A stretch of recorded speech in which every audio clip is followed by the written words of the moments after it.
Hello everyone. How are you doing? This is OnHacksPK here with another quick tutorial. In today's tutorial, I'm going to show you guys how to turn on or off the Windows Update service on your Windows 10 computer. So it should be a fairly straightforward tutorial, and we're going to jump right into it. And we're going to start by opening up the Start menu and you want to type in Services. My best match should come back as Services here. Do you want to left click to open that up?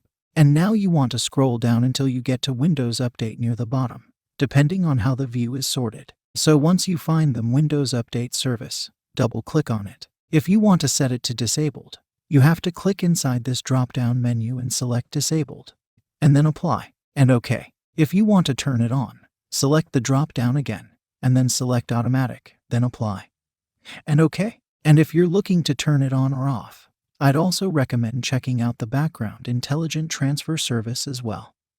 And make sure that they both match because this service is directly related to the Windows Update service. So just keep that in mind, and as always, thank you guys for watching this brief tutorial. I do hope I was able to help you out, and I would recommend that you restart your computer once you have made this change. So I look forward to catching you all in the next tutorial.